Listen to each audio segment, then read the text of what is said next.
Hello everyone and welcome back to my Pathfinder Beginner's Guide. I made a few changes since last episode. I decided to switch my ability scores up a little bit. So theoretically I'd move my penalty from strength down to charisma because I figure that won't be as much needed. And it could be a cool character idea. And I made a male character because I don't think I could roleplay as a female character being a guy myself. It's just a personal preference. So let's go over race today. So basically a race is what you are. I'm just going to go over the basics of the race that I'm not going to pick and go through everything. So theoretically there's going to be more things to it, but I'll give you an overview of everything. We're going to start off with dwarves. Basically, I'm pretty sure most people know what dwarves are. So basically a dwarf gets a bonus to their constitution and their wisdom, but they take another penalty to their charisma. So basically tough, wise, and gruff. They're medium-sized, so they'd have no penalty or strength. They have no advantage or penalty based on their size. They're a bit shorter than people, but they're still considered in the medium-sized range, according to game mechanics. Slow and steady, their base speed is 20 feet, or 4 squares on a grid, but it's never modified by armor. So theoretically they can wear full plate and still go 20 feet around. They're not reduced further by that. They can see in the dark up to 60 feet. Let's see. They get a bonus to dodge against against giants.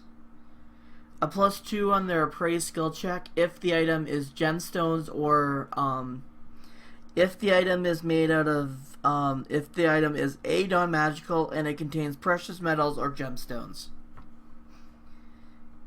Hatred, they get +1 on to accuracy rolls against humanoids of orc or goblin subtypes. So basically they have racial anonymity. And they get a bonus on saving throws against poison spells and spell-like abilities, which basically modifies the saving throws here. So theoretically, if it's a poison, a spell, or spell-like ability, they get a +2 to that. Their combat and maneuver bonus defense is increased by 4 if they're resisting a bull rush or trip attack when standing on ground. They're shorter in stature and they're heavier, so it's gonna be harder to trip or push them away. Stone cutting, they get a +2 to perception to notice unusual stonework. Basically, that's stuff like a hidden door in stonework or traps hidden in stone. They are automatically proficient with battle axes, heavy picks, and warhammers. And any weapon that has the phrase dwarven in it is considered a martial weapon for them, even if it otherwise be exotic. Basically, it's more of a weapon that they've been training with. So theoretically, if you're from that culture, you'd have the ability to you'd be training with those weapons as though it was a martial weapon for you guys. Next is elves. Elves get a bonus to dexterity and their intelligence, but they take a hit to their constitution. So basically smart, fast, but but frail. They're medium-sized, and they move normal speed, so they move 30 feet around, but is modified by armor. So an elven full plate is probably going to move as fast as a dwarf. They are able to see twice as far as humans in dim light. They're immune to magical sleep, and we had a +2 bonus against any spell or effect that comes from the enchantment school, which is basically a school of magic when we get to there. So I'll talk about that later. Elven magic, they get a +1 bonus to overcome spell resistance, and they receive a +2 to their spellcraft check while trying to identify items. So theoretically in Pathfinder, you roll the skill spellcraft to identify a magic item. You don't use a spell, but there's a spell that grants a +10 bonus to that check. That's what the identify spell is. So you don't need identify or all these specialized divinations just to find what a base +1 weapon is, which is a nice boon, so don't tell me wrong. Weapon familiarity, they are proficient with long bows, long swords, rapiers, and short bows, including composite versions of them. and any elven weapon is considered a martial weapon for them. So theoretically, it's kind of like dwarves in that case. Gnomes, they have a +2. They have a bonus to Constitution and Charisma, but a penalty to Strength. So basically, not very strong, but tough and pretty personable. They have a small size, so theoretically, their size is going to affect their armor and their combat maneuvers, and some of their skills. Their slow speed, they only start with 20 foot movement speed or 4 squares, but it will be affected by your armor. So theoretically, they don't have the advantage dwarves have. Low light vision, they see in the dark of much. They get the Dwarven's dodge bonus against giants. Gnomes add 1 to the DC. So basically, a gnome's illusion is harder to resist than any other spell. And if they have charisma of 11, they get some spell-like abilities. And the spells are based on their charisma modifier. So the higher it is, the harder the spell is to resist. They have the hatred, but this time of doors, but this time it's replaced by reptilian or goblinoid humanoids. So theoretically, it's to other creature types. They get a bonus to their saving throws against the illusion school. So basically, these guys are well tied into that school of magic because they get a bonus on their DC. So theoretically, the DC is higher. That's basically when you're trying to save against the spell. That's what the DC is, how hard it is to resist. And they get a bonus. They get a bonus to that DC and a bonus to save against it. Keen senses, they get a +2 perception bonus to perception skills. +2 racial on a craft or profession of your choice. So theoretically, you can become better at a crafting or a profession when you choose it. And you treat all gnome weapons as martial. So that's a pretty good boon if you're willing to take the penalties of being small size category. And most small creatures will have a penalty to strength. Half elf. This is basically a half breed between elves and humans. So they get the +2 bonus to anything they want. So theoretically, you can buff up any of your skill ability scores by 2, which is a +1 bonus.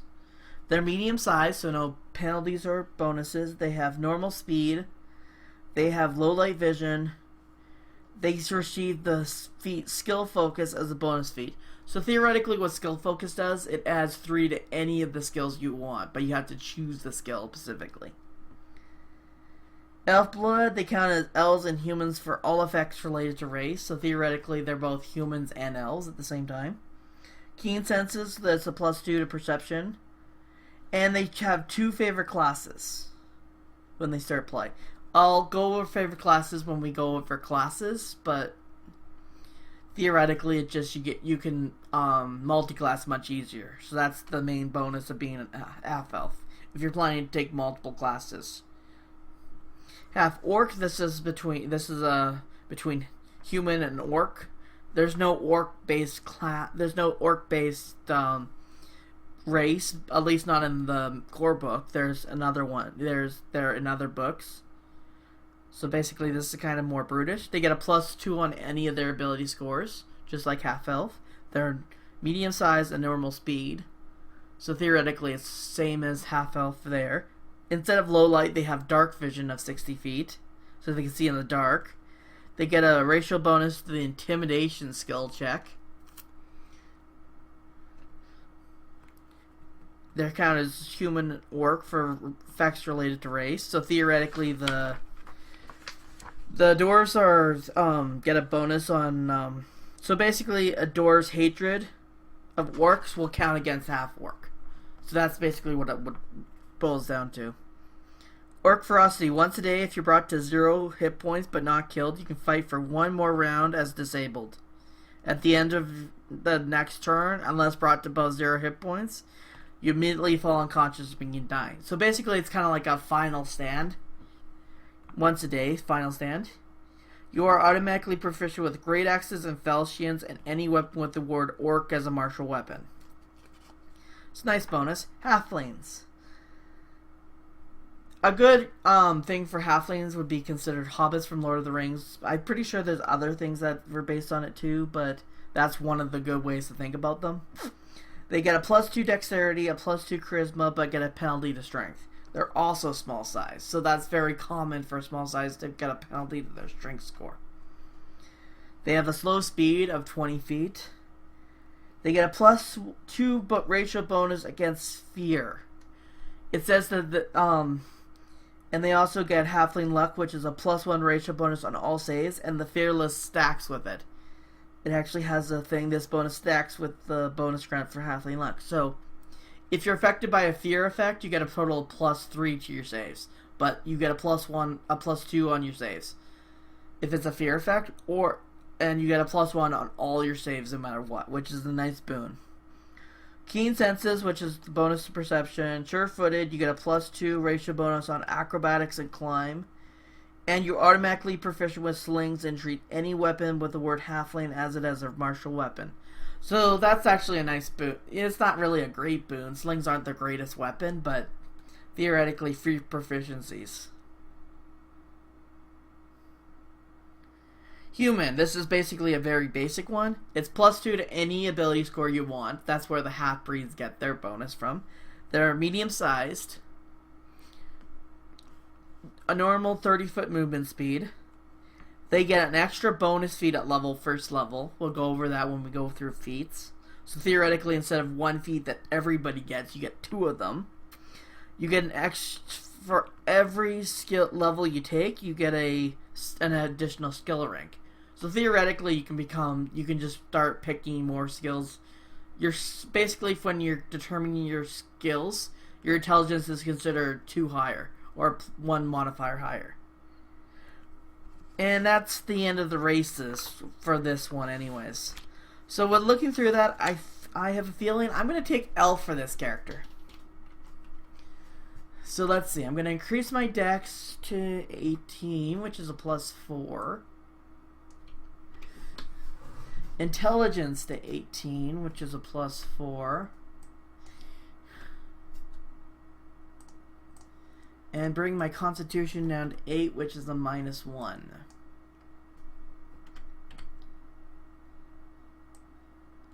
You know what? How about this? Since I did that, I'll bring this down to 10, put the 12 in my constitution, so I have a 10, which is a +0. So basically, I just have 1 penalty. I find it okay with characters if you have like 1 negative, but try to get most of the stuff as a 0. Especially with something like con, because that's going to be your hit points. So, you're medium-sized. So, the size modifier here is going to be 0. Oops. So, all your size modifiers are now 0. So, no bonuses, no penalties. In special abilities, I'm just going to go into Elf here. Just to split, it's nice just to split them up, because you're gonna get stuff for your race, you're gonna get stuff from your class or classes, so it's gonna be nice to split them up. So that's gonna go with low light vision.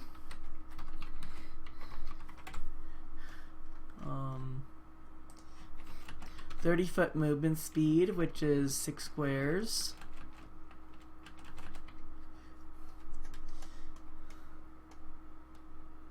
Low light vision, they have elven immunity, which basically means I'm going to put in the modifiers for saving throws. +2 versus enchantment. Works.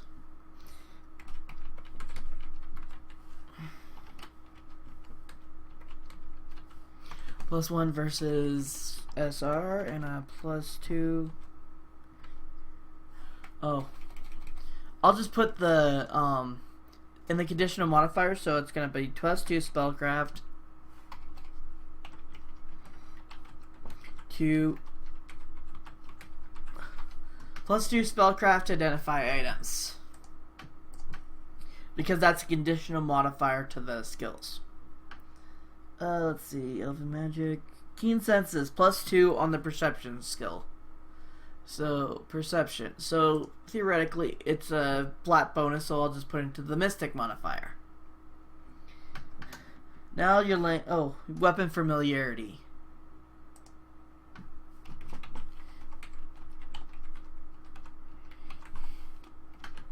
So theoretically, it's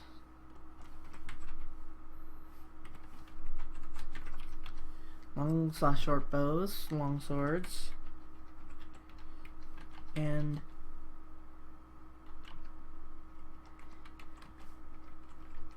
proficiencies and elven. And elven weapons are martial. Okay. So let's go through your languages. So when you start a race, you get what's called your racial languages. You get common plus your racial languages. Common is just a base language that everybody can speak, just to make the game a little easier to, just so every character has a common tongue. Primarily. Some races don't, but, and you also get Elven here. However, since we have a +4 intelligence modifier, we get 4 additional languages. So the additional languages I can take are Celestial, Dragonic, Gnoll, Gnome, Goblin, Orc, and Sylvan. So,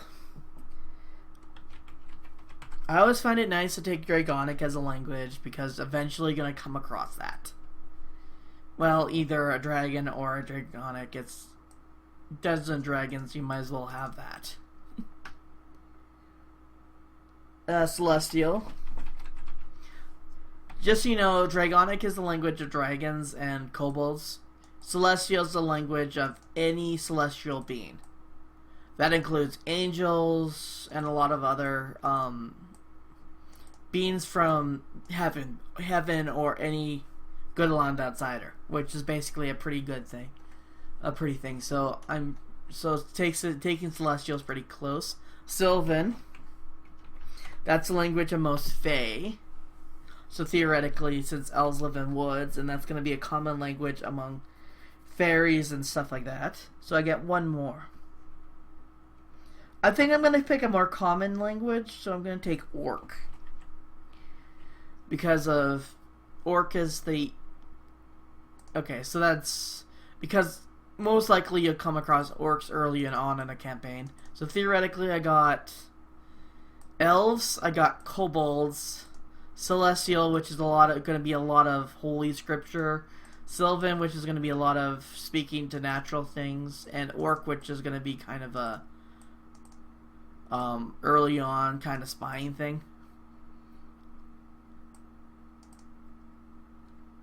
Okay, so I think that's about it for the races today. So I hope you learned something, and I'll see you next time when we go over classes. See you next time!